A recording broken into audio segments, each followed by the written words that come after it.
नमस्कार, आप देख रहे हैं एबी न्यूज। एबी न्यूज में दर्शकों आपका स्वागत है। तो 3 दिन पहले बिहार के नए डीजीपी विनय कुमार ने पदभार ग्रहण किया। वो शनिवार का दिन था जिस दिन उन्होंने पदभार ग्रहण किया आलोक राज से।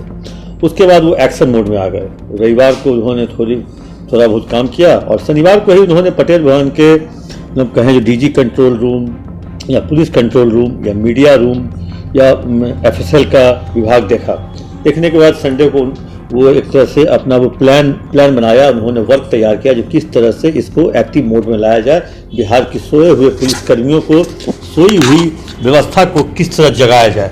इसके लिए उन्होंने एक तरह से वर्क किया। सोमवार को उन्होंने 12:30 बजे जिले के सभी एसपी, डीआईजी, आईजी के साथ वीडियो कॉन्फ्रेंसिंग की। वीडियो कॉन्फ्रेंसिंग में उन्होंने साफ तौर पे सभी पुलिसकर्मियों को ऑन रोड होने का आदेश दे दिया है। कहा जो पुलिसकर्मी सड़क पर दिखते ही नहीं है, और इस तरह से उन्होंने कहा जो एक तरह से स्पीडी ट्रायल कन्विक्शन में तेज़ी लाना है। 112 नंबर जो गश्ती है उस गश्ती को एक तरह से और बढ़ावा देना है, उसको और स्मूथ करना है। इतना ही नहीं, उन्होंने इंस्पेक्टर से लेकर के एसपी लेवल तक को गश्त करने का निर्देश भी दिया है। जो कोई भी खासकर 3 तरह का, सुबह का, दोपहर का और मतलब कहें जो शाम का पेट्रोलिंग, रात की पेट्रोलिंग, 3 तरह के पेट्रोलिंग के लिए उन्होंने निर्देश दिया है। जो किसी भी हालत में इवनिंग, नाइट और डे पेट्रोलिंग में पुलिसकर्मियों की विजिबिलिटी सड़क पर होनी चाहिए।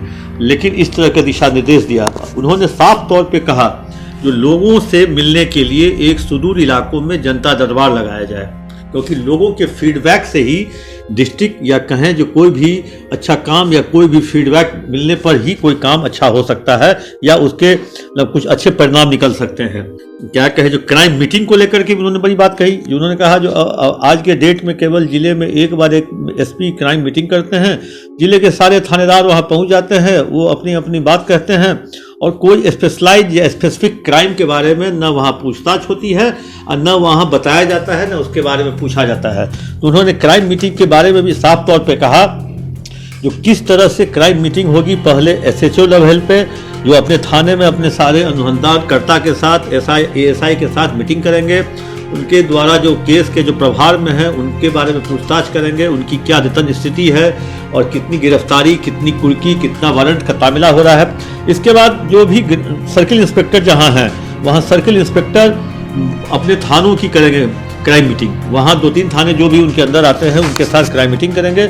उसके बाद एसडीपीओ लेवल पे क्राइम मीटिंग होगी। एसडीपीओ लेवल पे क्राइम मीटिंग होने के बाद तब जाकर एसपी लेवल की क्राइम मीटिंग होगी। तब 4 स्टेज में जब क्राइम मीटिंग होगी, फिल्ट्रेशन होगा केस का, केस के आईओ का, और कहे जो एक तरह से अनुसंधानकर्ताओं को दिशा निर्देश मिलेगा। तो उसके बाद कुछ कानून या कहें जो एक तरह से तब कामकाज में कुछ सुधार होने की गुंजाइश दिखेगी। इतना ही नहीं, उन्होंने डीआईजी और आईजी लेवल पे जो जोन और रेंज में जो है वहाँ पे क्वार्टरली जो कहें जो क्राइम मीटिंग या क्राइम रिव्यू क्राइम मीटिंग की बात कही गई है। लेकिन पिछले 5-6 वर्षों से इस तरह की बात नहीं देखी जा रही है, जिसको उन्होंने तुरंत अमल में या इसे लागू करने को कहा है।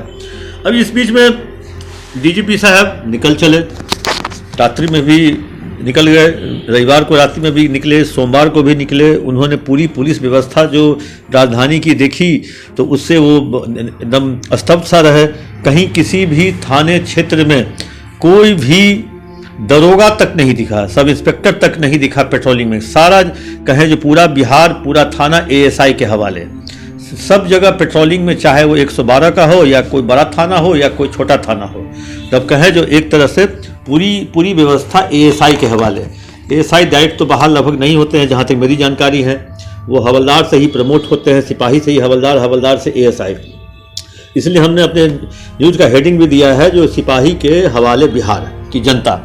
वैसी स्थिति में डीजीपी साहब बहुत जगहों पर गए, बहुत सारे थाना इलाकों में गए। उन्होंने कहा जो उसके बाद कल एक ऐसे थाना में चले गए जो शायद जो भी मेरे दर्शक होंगे, आईपीएस अफसर होंगे या पुलिस से जुड़े होंगे, उनके पास तो जानकारी होगी। लेकिन कुछ ऐसे एक थाना क्षेत्र में चले गए जहां का थाना में मात्र दो पंचायत और 2 पंचायत में 25 पुलिसकर्मी, 25 पुलिसकर्मी। आप समझ लीजिए, मतलब वो भी देखकर चौंक गए रजिस्टर जो 2 पंचायत में 25 पुलिसकर्मी की तैनाती, और उसमें भी कहें जो 14 ASI 11 SI। और वैसी स्थिति में अगर वहाँ कोई अगर चोरी की भी घटना घटती है तो ये शर्म की बात मानी जाती है। और उसी दिन जिस दिन DGP बिहार वहाँ पहुँचे थे, उसी दिन एक बरगली की घटना घटी थी, चोरी की घटना। उस चोरी की घटना पर न तो FSL की टीम गई थी, न डॉग स्क्वाड की टीम गई थी, जबकि खुद DGP वहाँ घटनास्थल पर पहुँचे। एक तो सबसे खास बात है, DGP उस थाने पर 1 घंटे तक रहे। 35 मिनट लग गया थानेदार को ऊपर से नीचे आने में। उन्होंने एक तरह से कहें जो एक तरह से कहा भी, जो इतना देर अगर थानेदार को ऊपर से नीचे आने में लगेगा तो फिर जनता कहाँ तक जाएगी। वैसी स्थिति में वहाँ भी जब वो चोरी या कहे सेंधमारी की घटना की जानकारी लेने के लिए घटनास्थल पर गए तो वहाँ भी उस केस का IO ASI ही निकला। और ASI को उन्होंने साफ तौर पे कहा जो आपने इसमें क्या क्या किया अभी तक, तो वो कुछ सटीक जवाब नहीं दे पाए। लेकिन कहें जो अब उस 25 जो कर्मी थे उस थाने में मौजूद, उसमें उन्होंने रजिस्टर पे देखा, लिखे हुए थे 7 लोग विशेष छापामारी में निकले हुए हैं। अब वो थाना इतना ही बड़ा है, जहाँ 2 पंचायत थे, वहाँ किस तरह का विशेष छापामारी। साफ तौर पे ये 7 लोग अपने घर भागे हुए थे और जिसको दिखाया गया था विशेष छापामारी। 5 छुट्टी में थे, 7 5 12। अब बचे स्ट्रेंथ में 13 में एक SHO, तो हो गया 12। तो वैसी स्थिति में अब कहें जो ये मैन पावर का मिसयूज जिसको कह सकते हैं, ये अगर शहरी क्षेत्र में जहाँ पे कहें जो एक तरह से जहाँ पे ज़्यादा क्राइम है, ज़्यादा छिनतई है, उन सब क्षेत्रों में तैनाती होगी तो इसको लेकर के फायदा भी हो सकता है। उन्होंने इतना ही नहीं, उन्होंने कहें जो राजधानी के पटना के या बिहार के सभी थाने के मतलब कहें जो अब वो भविष्य में मंगाने वाले हैं थाने के स्ट्रेंथ, और स्ट्रेंथ के बाद वहाँ पे तैनात पुलिसकर्मियों की संख्या, उसके बाद उसके हिसाब से अब बहुत छोटा पुलिस का थाना है 2 पंचायत का, वहाँ 25 है।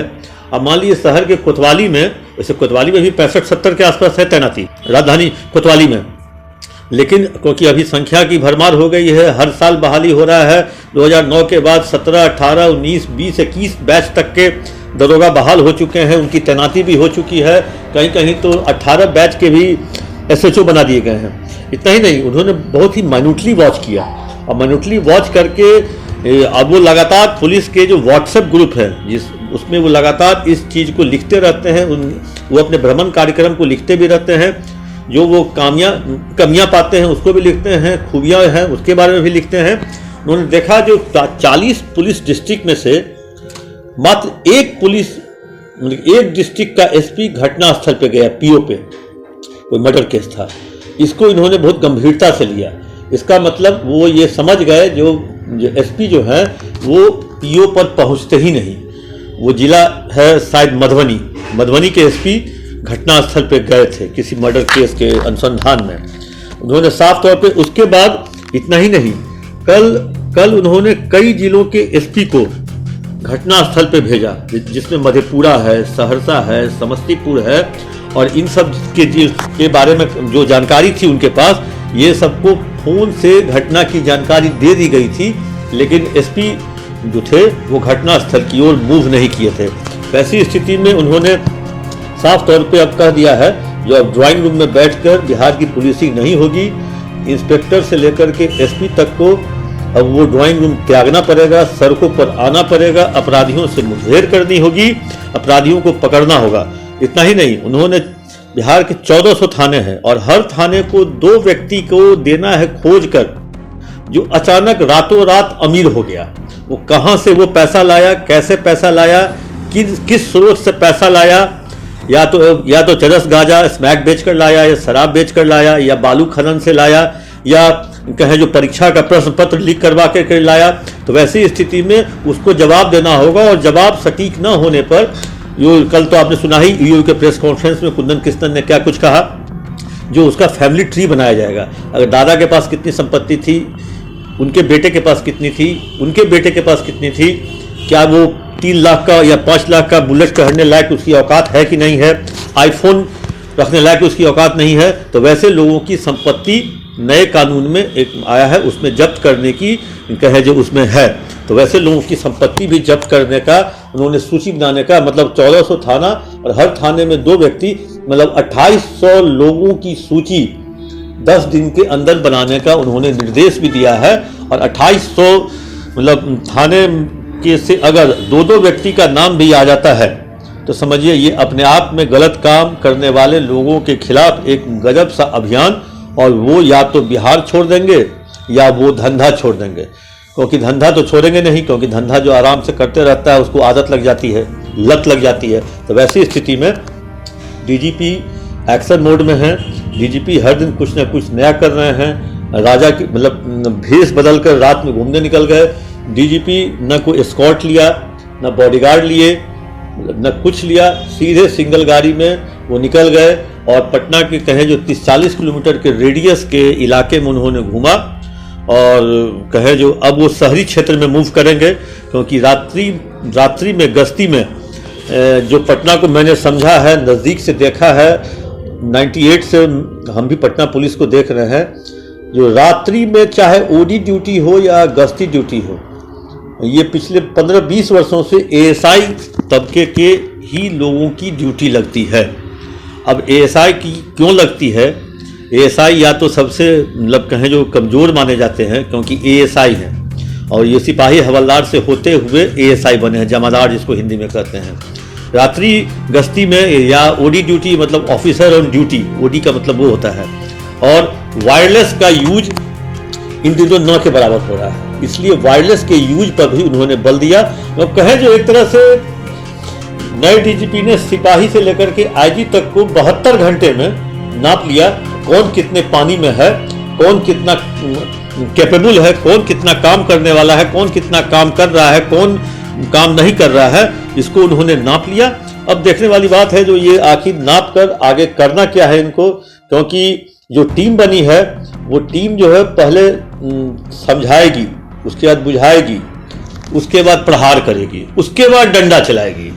और डंडा कोई मतलब कहें जो एब्यूज लैंग्वेज यूज नहीं होगा, ये कागजी डंडा होगा, जिसको लेकर के बाद में 2-4-5 साल के बाद वैसे कर्मी पछताएंगे जो आखिर उस समय का दंड दिया हुआ आज हमें मिल रहा है।